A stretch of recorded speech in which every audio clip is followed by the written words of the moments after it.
Добро утро, Солкрафт. Се надам дека сте добри дома. Се надам дека времето е подобро во недела, отколку што е како денес, петок всушност кога снимаме. Се надам дека можеме да излеземе надвор, дека нема толку многу дожд. Утро со вас сакам да споделам неколку мои размислувања на една тема која што ја нареков. Се надам ќе ја отслика содржината. Што се случува кога ништо не се случува? Периодов, како што веќе повторуваме и знаеме сите дека се не е изместено. Многу нешта се надвор од лежиште. Нашето заедништво во недела сабајле го немаме повеќе. Барем периодов. Знам дека вие, нашата црква Гласност, се уште исто така не се собираме. Знам дека некои од црквите почнаа веќе, но некои не. Нашите работи се поместија, некои од нас ги загубивме нашите работни места, некои имаме дополнителен работен товар, работата бара да служиме повеќе од што претходно сме работеле. Некои од нас имаат помалку работа, блазесиви на вас. Тие што имаме деца, знаеме како е да се биде дома со децата постојано, кутрите они што не можат да се изложени толку многу на социјализација, на училиште. И сето ова навистина ги помести една известност од нашиот живот, една рутина, една постојаност. Обично ово време лето сите сме веќе негде на одмори, ако не сме на одмор сме во Скопје и нештата се поспори. И сето ова како на некој начин да не ги помисли сите животни планови. Не помисли се што сме планирали. Патувања, каде да е. Јас требаше во овој период за прв пат да се запознам со моето внуче кој што се дете на брат ми кој што се роди во јануари. Но плановите се откажаа, летовите се откажаа и имаме вакви искуства. Каде што се чувствуваме дека најнаш животот сопра. И опасноста за нас, тестот за нашата вера е да влеземе во една позиција на тоа да чекаме животот повторно да почне или да продолжи како што беше. И навистина ваквиот став, ако го развиеме, ќе биде опасност и ќе биде тест за нашата вера. Како што всушност верувам дека искусуваме дека е. Сакајќи да излеземе од неизвестноста, да излеземе од ова време на закоченост и на сите нешта кои што доаѓаат со тоа, имаме тенденција да оставиме нешта да се случуваат така. Да нашиот живот влезе во една пасивност, па не знам што ќе се случува, не можам да предвидам ништо, нешто се како што се. И со тоа ни се наметнуваат некои навистина фундаментални прашања. Како прашањето на што почива мојата вера? И ова за мене прашање навистина периодов ми дојде пред очи, ми дојде на виделина.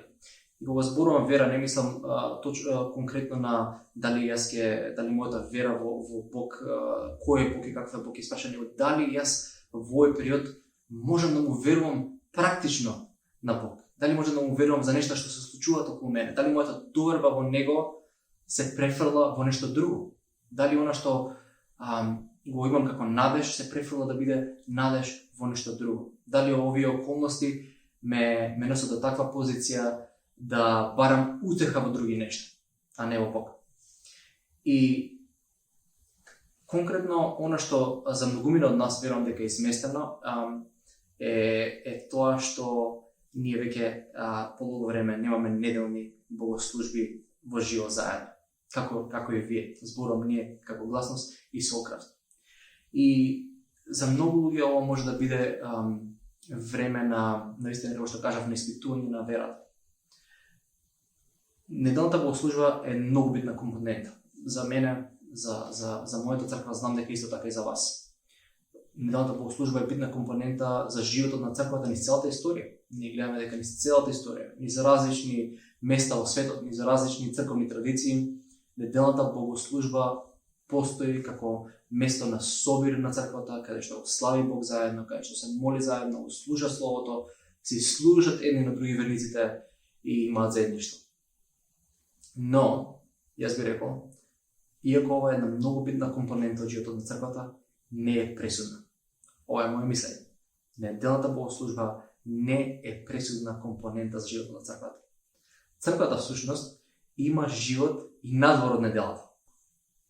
И овој период често слушам како луѓе, особено верни, велат со ситуацијава со вирусов се испозатворија црквите. Ова навистина открива како ние размислуваме како верни, како да размислуваме за црквата. Што е црквата?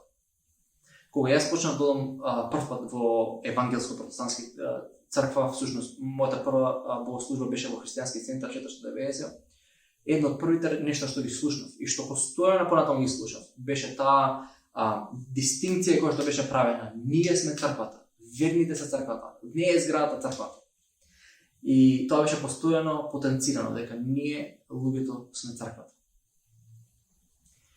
И ова знам дека се уште го тврдиме, го веруваме, ако го имаме тој мовет, знам дека многумина ќе кажат да, Библијата е јасна, верните се црквата. Но она што се открива, кога ние размислуваме на ваков начин дека кога нашата неделна богослужба е затворена, дека црквата е затворена, открива едно друго размислување во нас.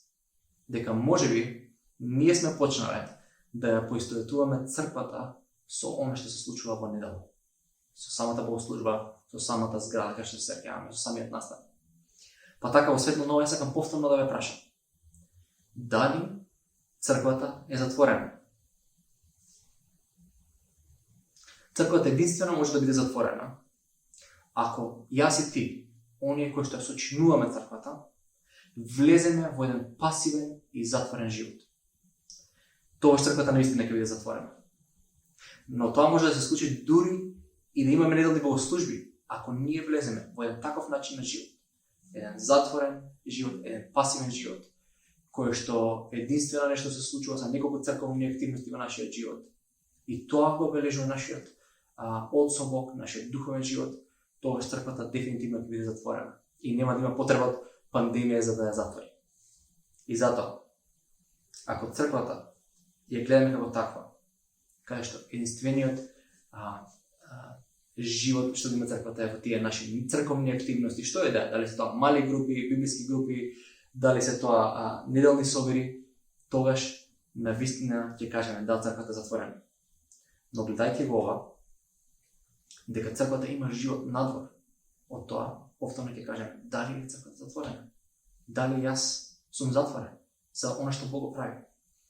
И прашањето што мене ми следува е каков е тој живот на црквата надвор од неделата?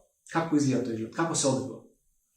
Оно што можам накратко да го кажам, да го сумираме, дека тој живот се случува преку нашето постојано заедништво со Господ Исус Христос, каде и да сме, во секое време, со кој да сме. Тоа е животот на верните. Во тоа се состои главното нешто. Нашето учеништво кон Него значи дека сите наши активности, се што правиме, се состои во заедништво со Бог. И сега сакам да ви прочитам неколку стихови. Отворете Библиите во 2 Петрово писмо, 1 глава, 3 стих.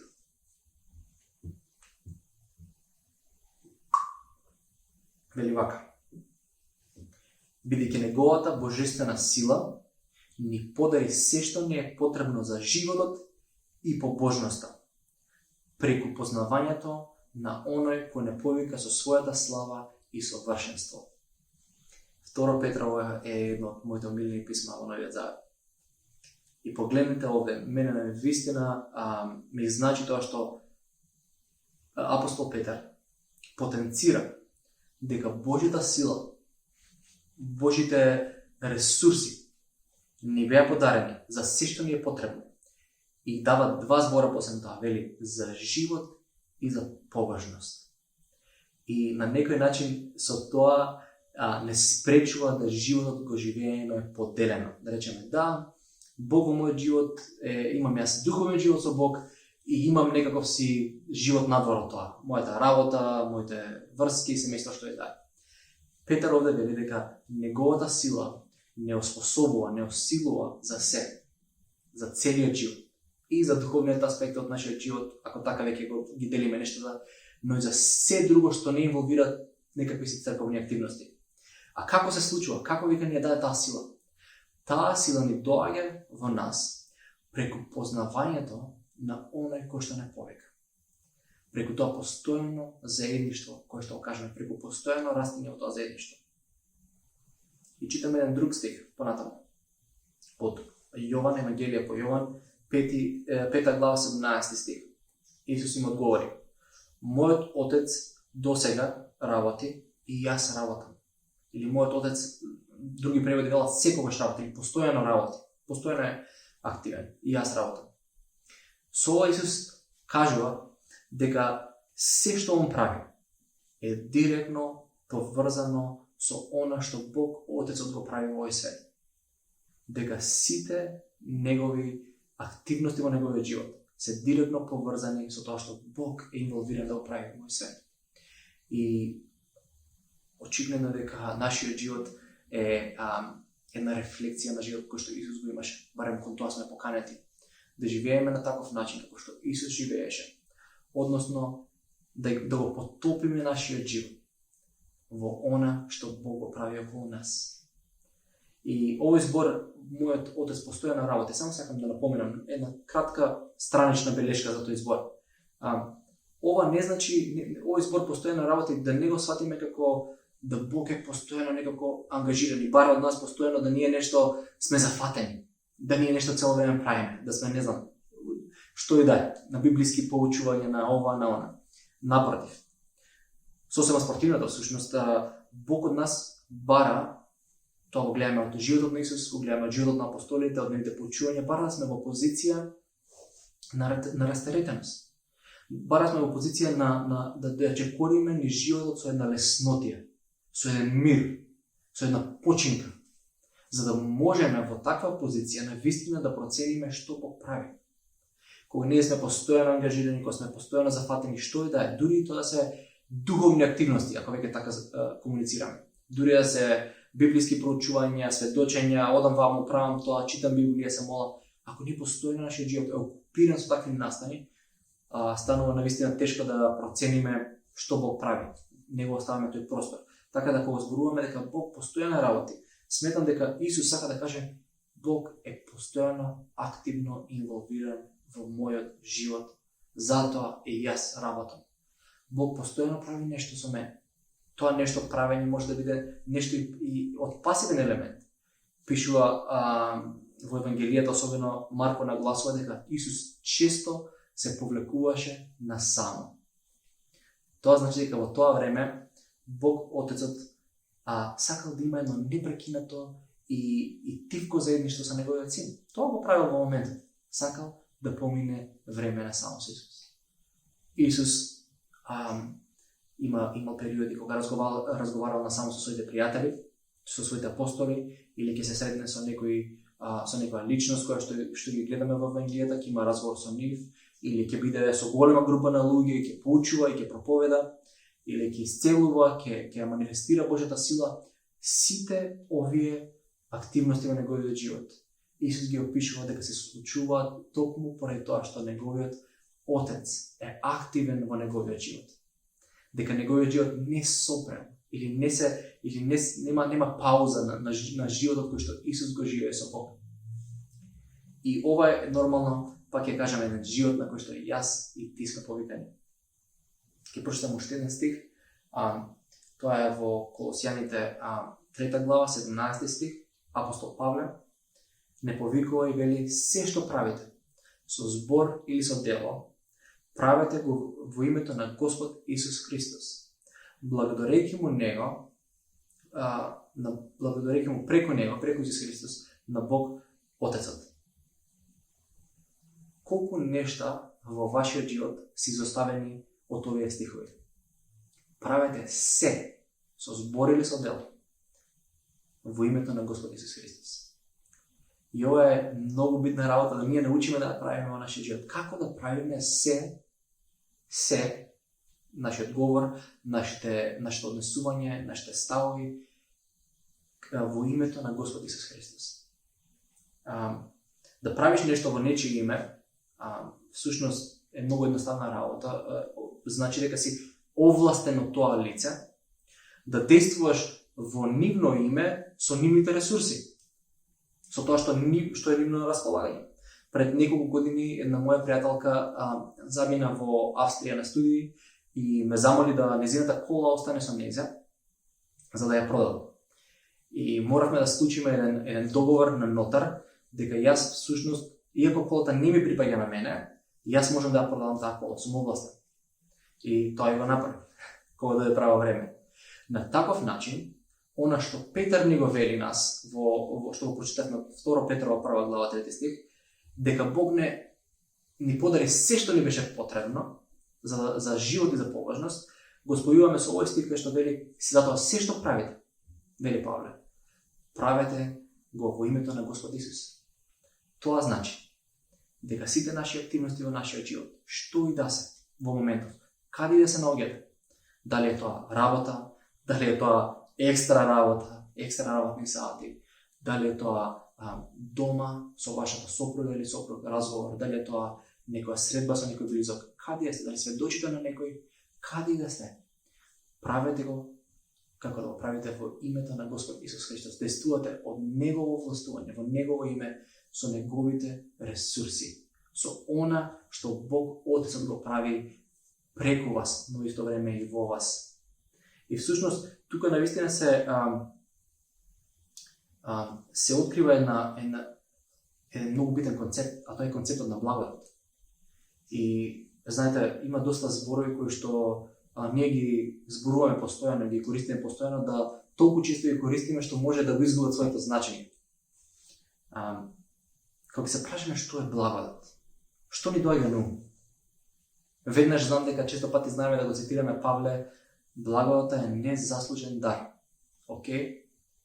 Што ни кажува тоа? Тоа ни кажува дека благодата доаѓа во нашиот живот без наша заслуга. Дека тоа е Божи подарок за кој што не сме направиле ништо да го заслужиме. И верувам дека Павле го потенцира тоа незаслужен дар, затоа што ние имаме навика да правиме заслужени дарби. Ти нешто за мене, па ја нешто за тебе, да ти вратам. Не сме направиле ништо за да го објави. Но не ни кажува што е. Што е благодата? Доаѓа, ни кажува на каков начин доаѓа во нашиот живот. Доаѓа како подарок. Но што е благодата? Една кратка дефиниција која што верувам дека може да сумира за нас благодата на начин кој што ќе ни биде полезен е дека благодата е Божјата активност во нашиот живот за нешта кои што не можеме да ги направиме сами. Повторно. Благодат е Божјото действие, Божјата активност во нашиот живот за нешта кои што не можеме да ги направиме сами. И ова е еден клучен концепт кој што би требало да го раководи нашиот живот. Исус вели во Јован 10 глава 10 стих, мислам дека беше: без мене не може да направите ништо. Се што се случува во нашиот живот е резултат на директна или индиректна Божја асистенција. Самиот факт дека ние дишиме, дека постоиме е Божји дар. Бог вели дека преку неговиот збор го одржува целиот универзум во постоење. Но има една директна Божја инволвираност која што ја гледаме во животот на Исус и на оние кои што го следат него, дека Бог доаѓа да прави нешто многу повеќе преку животот на луѓето кои што го следат, отколку што они самите можат да направат со нивните сопствени ресурси, со нивните сопствени капацитети, со нивните сопствени таленти. Гледаме дека Павле она што го прави доаѓа, после мислам дека беше второто негово патување или првото, не се сеќавам, во Дела апостолски, кога дава извештај на црквата во Ерусалим, вели: дојдете, браќа, да ви кажам што јас и Бог сторивме. Гледате дека Павле дека доека проповедал, доека се молел, доека бил со тие луѓе, Бог правил нешто во тоа. И ова наистина сакам да го потенцирам ова не е ограничено на религиозни активности. Петар вели дека ова е за животот, за се што правиме, за каде да сме. И навистина ова е прашање на обука, да ние се научиме како да го правиме. Ова го правиме ние, барем јас ќе зборувам за мојот живот, во ограничени сегменти. Јас навистина се учам да му верувам на Бог, да действувам со него во секоја околност, што и да е. Имам повеќе примери, но наистина за да не одземам време, ќе одам понатаму. Тоа е она што го гледаме до сега, дека нашиот живот како црква не е прекинат. Бог е постојано активен, е постојано инволвиран во нашиот живот. Постојано сака да се поврзе со нас, но не само со нас, Тоа е еден дел од неговата конекција што има со нас, но сака да работи и со нас во овој свет, сака да работи преку нас во овој свет. И тој став на располагање, дека сме достапни на Бог, е она што прави целата разлика. И сакам уште еден текст да погледнеме накратко, да видиме како ова изгледа конкретно во една случка од Библијата. Го читаме текстот од Дела апостолски 8 глава, читаме од 5 стих па надоле. И вели вака: Тогаш Филип слезе во еден самаријански град. Сосема накратко, еден вовед, што се случува? Ова е 8 глава. 7 глава е убиството на Стефан, првиот маченик на црквата. До тој момент црквата ја искусува она што го нарекуваме златното доба. Секој ден се умножува бројот на оние што се спасуваат. Црквата живее во една неверојатна сила на Светиот Дух. Исцеленија се случуваат, манифестации на Духот. Бог прави неверојатни чуди преку црквата во Ерусалим. На вистина, она која ќе речеме како раната црква, сакаме да биде како раната црква, најчесто посочуваме на тие глави од 2 глава Дела апостолски до 6 глава, до убиството на Стефан. И Филип доживува еден крах на она што го знае, на заедништвото со неговите браќа. Убиен еден од неговите најблиски пријатели. Всушност Филип е еден од оние кои што се 7 ѓакони кои што се одбрани заедно со Стефан. Можам да замислам колку искуства имале заедно прекрасни на служење, на гледање на Божјата сила. Се случува прогонство каде што се што му е познато на Филип како црква, како заедништво прекинува. Нема веќе саботни богослужби за нив. Нема веќе средби. Најверојатно е сам, не пишува дека е сам замина до Самарија. Нема никаква поддршка, е изолиран од неговите браќа и сестри. И читаме дека Филип слезе во еден самаријански град. Оние што се малку подолго со Библијата, верувам дека веќе знаете кои се самаријаните. Дека самаријаните се најголеми непријатели на евреите, дури поголеми и од римјаните. Тоа се луѓе кои што 2 века претходно, кога доаѓаат асириците, се мешаат од еврејски со нееврејски бракови. И они се буквално, како ги викаат, како нечисти евреи.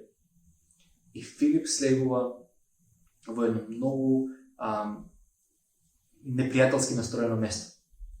Филип слезе во еден самаријански град. И јас овој стих не го читам до крај. И јас она што под интуиција може да замислам во вакво искуство како што Филип има, каде што се распаѓа околу него, неизвестност. Ние го знаеме исходот, затоа што го читаме ова дело историски, но пробајте да замислите, да го преживувате ова. Ова е травматични настани. Го губи најдобриот пријател, одсечен е од неговото семејство, одсечен од неговите блиски, го нема редовното среќавање со неговите блиски, молење, славење, манифестации што ги гледал на Светиот Дух. Јас да сум бил на тоа место, мојата биографија би звучала за ваков настан. Таму Христијан слезе во еден самаријански град, зема едно место мало под кирија, се скри и од дома не излегуваше. Ја би сакал да кажам дека најверојатно би искочил и правил нешто херојски и подобро да бидам во грешка за тоа што го кажам, но најверојатно во таква ситуација, по таков притисок, она што би било мојата интуиција е да се скрием и да чекам да помине опасност. Но за Филип били вака. Филип слезе во еден самаријански град и таму го проповедаше Евангелието. Народот еднодушно внимаваше на тоа што го зборуваше Филип.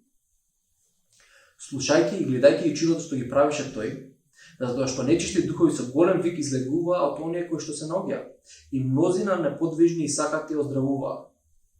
И голема радост настана во тој град. Гледате, ова е нешто што буквално го читаме во Евангелијата. Исус отиде таму и таму, го навестуваше Евангелието за Божјото царство. И чистеше луѓе од нечисти духови и исцелуваше. И погледнете во овој крај на овие стихови, и голема радост настана во тој град.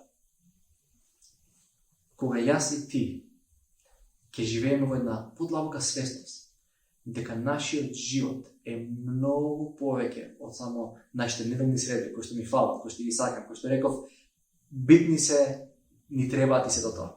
Но кога ќе сватиме дека нашиот живот како црква, како тело Христово, е многу повеќе од тоа, отстапуваме простор за Бог да действува во нашиот живот на начин како што го гледаме овде. Кога ќе излеземе во смелост и ќе речеме: Господе, што правиш ти околу мене? Кога ќе почнеме да развиваме еден постојан однос, едно постојано заедништво со Бог, во се што правиме. Господе, што правиш во Зоран, мојот колега на работа? Што сакаш да правиш во неговиот живот? Каде се наоѓа он конкретно? Што можам јас да бидам дел од тоа? Како можам да бидам дел од тоа? Што правиш во животот на моите деца? Ова е една постојана свесност дека Бог не е одсутен од нашиот свет. Ова е всушност една од најголемите лаги во која што светот живее. Не само дека не верува во Бог, туку и тие што веруваат во Бог го сметаат дека е одсутен, или дека е пасивен, или дека е незаинтересиран. Но ние знаеме поинаку. Ние знаеме дека нашиот Бог е Бог кој што го љуби овој свет. И тоа не го зборуваме само конфесивно, да, Бог го љуби светот. Него знаеме дека неговото тело на овој свет е тука за да го љуби светот преку неговото тело, преку црквата, преку мене и тебе.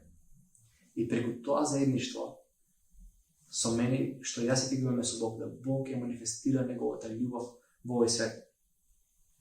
И знаете, придобивките се тие, кога ние ќе влеземе во таа позиција, да живееме на таков начин,